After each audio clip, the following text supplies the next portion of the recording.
Hi there, my name is Rachel, and today I have a Discover video on the artist Tatiana Bogema Stolova. I probably am not saying her last names correctly there. She also goes by Tanya. Some of her books are under Tanya, but most of them I think are under the Tatiana name. And if you look her up on Amazon, it's under Tatiana. She's probably most well known for her Nice Little Town series of books. She has the most of those. I want to say that she has up to 10 listed numerically, and then she also has like a Nice Little Town Christmas and Nice Little Town Easter. So she's been putting these ones out for a while now. They're really cute books. They are little pictures of kind of like a little secret world. In rocks or mushrooms, the little houses that would be found out in the wild. And her little characters are these kind of personified mice.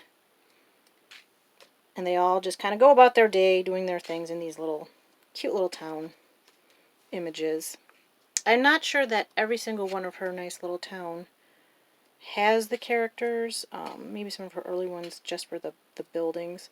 But these are really cute. As you can see, they're made out of different materials. Like this one's food, sweets items, and then like mushrooms, flowers, little hidey holes. A really neat idea. And I only have a couple of hers. Now this one is a little bit different than Nice Little Town 8 because I want to say this one's a steampunk. Most of them are not thematic. But this one, the entire town is supposed to be like a steampunk idea, so there's a lot more of the pipes and metal that's been soldered together or bolted together. And I want to say she also has a few steampunk specific coloring books that are not in the Nice Little Town series but are just steampunk themed. So these ones are really neat. Also, these also have the little mice characters in them, and a few of these, very few of these, have almost a grayscale to the images, which makes them nice. Her books also feature, I'm not sure if all of them, but a lot of them have the black ink backing, not all the way to the edge, and that can help with the curling of books. Some of the books that have the black ink backing all the way to the edges, because the paper's got a full amount of ink on one side and not the other, it makes the pages curl, because their density is different from one side to the other. But the black ink backing on these helps with, so you can do them in markers, and it doesn't bleed all the way through. You still probably want to have a piece of cardstock underneath them, and you can have rub off. I have had issues with rub off, but then I also I burnish, and so I oftentimes get that kind of a ghost picture. So I will put a piece of cardstock underneath the current one I'm doing. One of the nice things about some of her newer books is that she has samples of some of her other books. And so instead of just having the advertisements, I've seen a lot of people have like advertisements where they just kind of have a photocopy of the covers.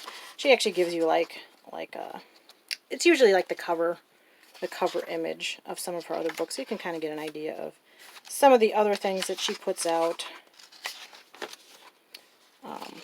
So these are nice. But yeah, the Nice Little Town ones, she's got mostly these, and then she has just a few one-offs of some of her other styles. Now, I don't have many of her books.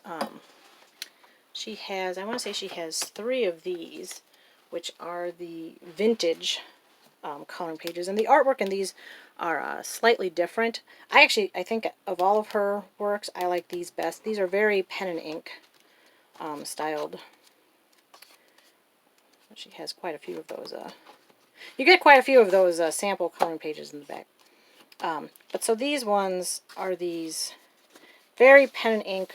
Again, almost a grayscale, but it's just details with the pen and ink, and then you can color in. These are really nice for some kinds of textures if you're trying to do hair and stuff that you can follow the guidelines for coloring those in.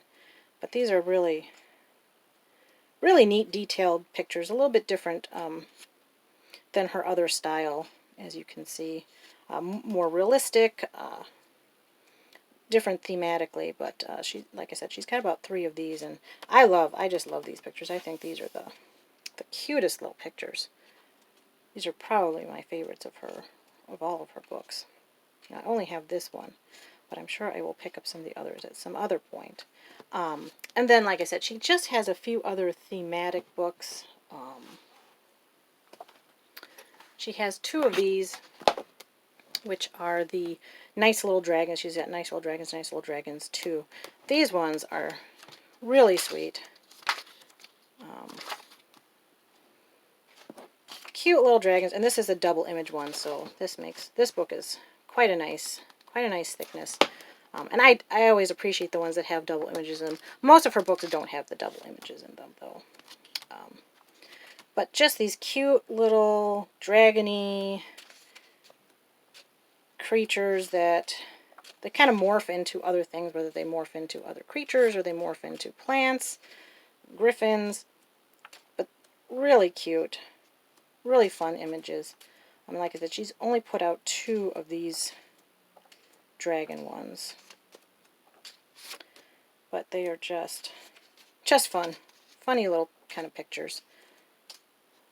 So, slightly different style than her Nice Little Town ones, but the Nice Little Dragons are a little cartoony, but also really creative. So, those ones are really cute. And then I only have one other book that she only ever made one of these.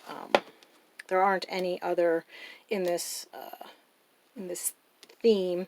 And I don't even know, maybe this was one of her first ideas. But I like this book because it's just kind of a collection of still lifes, I guess you could call them, of different items, collections of items. Tea, makeup purses, I'm not even sure what that is, pillows or something of some kind.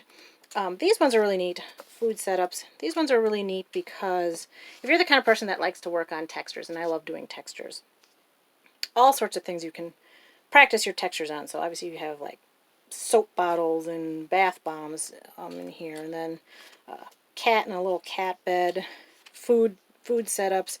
So lots of ways to practice. You know, you see a lot of people practicing coloring, and they do like the big cherries and grapes and stuff. And so this kind of book, it gives you some of those images to then practice those techniques you've been looking up. Here's little pencils and pencil roll.